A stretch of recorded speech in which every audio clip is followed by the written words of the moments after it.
What's going on, guys? It's etaprime back here again. Today we're going to be taking a quick look at this 4K Android powered television. This is the Hisense 50H8F and I picked this up on Amazon for $330. It's actually a pretty decent TV for the price and it does do 4K quite well. But when you're picking up a cheaper 4K television, don't expect it to look like the $3,000 Samsung, Sony, or LG.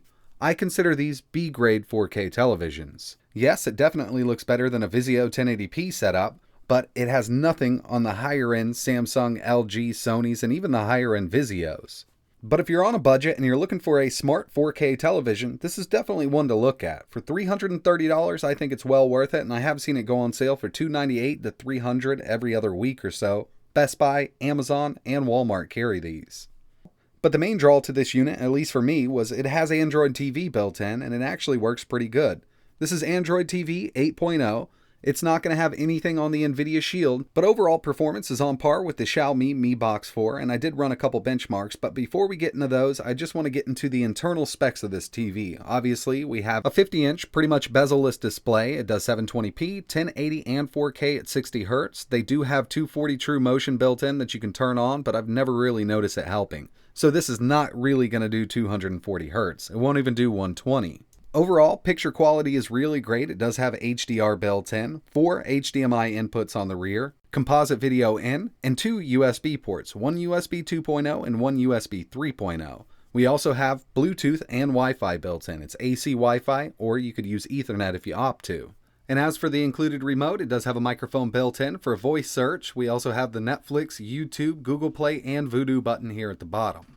One thing that really surprised me about this TV is the native video playback from a USB drive. 1080p 60, 4K 30, and 4K 60. This is Big Buck Bunny. It's an MP4, 4K 60 FPS, and this TV actually runs it perfectly. This is my go-to test for single board computers and Android TV boxes, and the only other box that I've ever been able to get this to run at full speed is the NVIDIA Shield Android TV. And it's actually kind of odd because the CPU used in this TV really isn't that powerful, but it is made for video playback, and I think that's why we have really good performance here with native video playback from USB or network.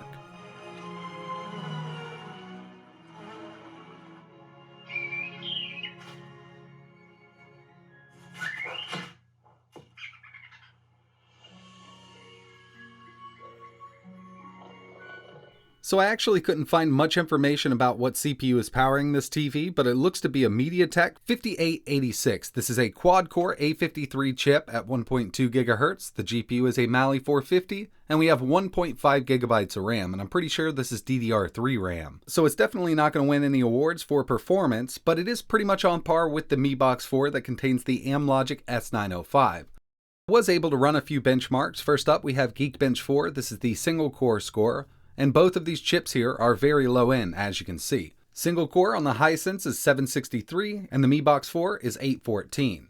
Moving over to the multi-core side, 1769 on the Hisense and 1794 on the Mi Box. As for GPU performance, I ran 3D Mark Ice Storm on the Hisense 3764, on the Mi Box 4 3679. So yeah, as raw performance goes, this is on par with the Amlogic S905. But in my opinion, 4K video playback and streaming is much better on this MediaTek chip. Since it's running Android TV, we do have access to the Google Play Store. We can install Netflix, HBO, Hulu, or pretty much any of your favorite streaming apps. And streaming isn't bad at all. 720, 1080, or 4K, as long as your app supports it. You'll have no trouble at all watching your favorite shows and movies in any of these apps. A whole bunch of weirdness, all conglomerating into this very tight corner of the Atlantic. We also have access to a lot of Android TV games and emulators from the Google Play Store, and I wanted to test a few out here. Now this TV isn't going to be able to do N64 with every single game or even PSP, but PlayStation 1, SNES, NES, PC Engine, Neo Geo, some of the lower end MAME stuff should be no trouble at all for this chipset. And since we have Bluetooth built in, we're able to connect our favorite Bluetooth controllers like the Xbox One S controller, which I'm going to be using in this video for all of these games. So first up, I did want to test out some N64 emulation, and unfortunately it's not great on this device. I'm at the lowest resolution with GoldenEye 007, and the frame rate is really bad. Now this doesn't mean that Mario Kart and games like that aren't going to run at full speed, but even if we move over to Super Smash, we're still on the low end side of things. And I kind of expected this given that it's such a low end chip in here, But SNES, NES, Game Boy, Game Boy Advance, Genesis, even PlayStation 1 is fully playable using RetroArch on this device.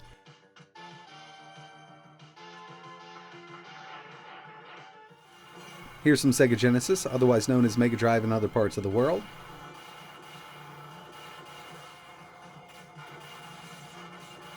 And finally, PlayStation 1, running Tekken 3 at full speed.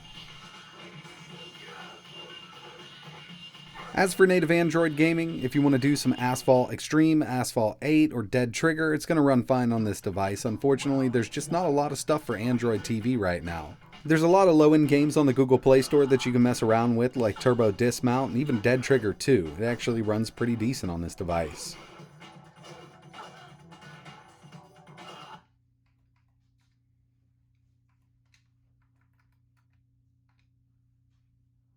So overall, I'm really enjoying this TV. The picture quality's great. I've hooked up my PS4 Pro and I was playing some Red Dead at 4K. Looks totally fine on this with HDR enabled. Like I mentioned at the beginning, don't expect to be getting $3,000 quality picture out of this thing. It is 4K, but it has nothing on the higher end 4K TVs on the market. Now, in an ideal world, I'd love to go out and buy a $1,500 to $2,000 LG TV and just hook up an NVIDIA Shield, but that's a lot of money.